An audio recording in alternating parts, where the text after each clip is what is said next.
thanks to my colleague, Senator Bob Menendez of New Jersey, Bill Nelson of Florida, and Richard Blumenthal of Connecticut. Last weekend, we celebrated Earth Day.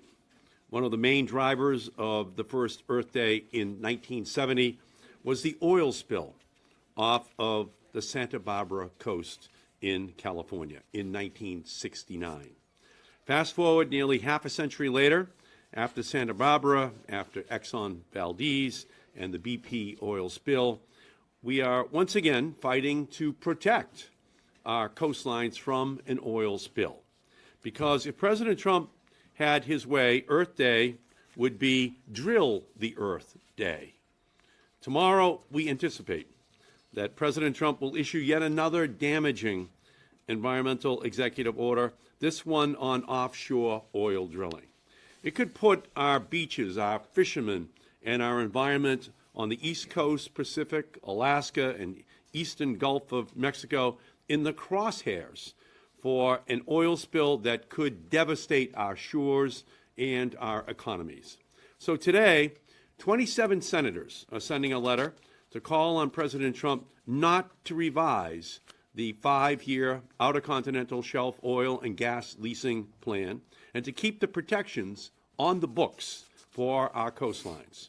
And we are also introducing new legislation that would legislatively prohibit the Interior Secretary from revising the approved offshore drilling plan for those years to open up new areas.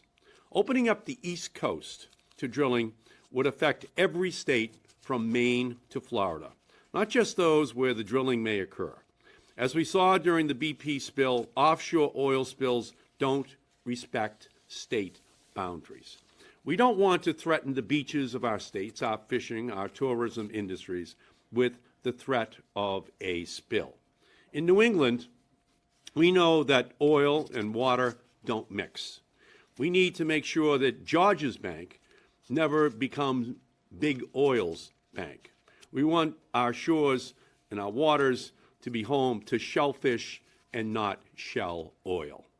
And allowing more drilling in the harsh environment of the Atlantic Ocean off of Alaska has the potential to irreparably damage this fragile ecosystem.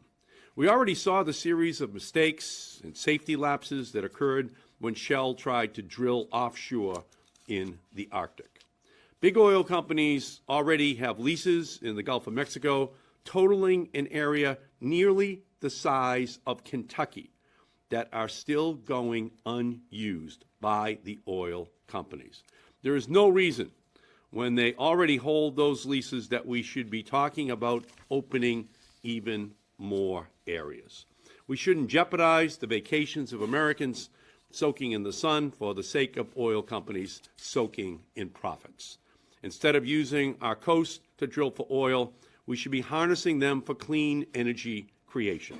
The offshore wind industry has the potential to create tens of thousands of jobs up and down the East Coast, and there is no such thing as a tragic wind spill. So, we have a big choice to make: a future of clean coasts and clean energy, or a future bought and paid for by President Trump's big oil allies. My colleagues and I will do everything in our power to block any attempt to open up the East and West Coast and the Arctic Ocean to drilling that would threaten our states' economies with the possibility of a devastating spill. So I thank you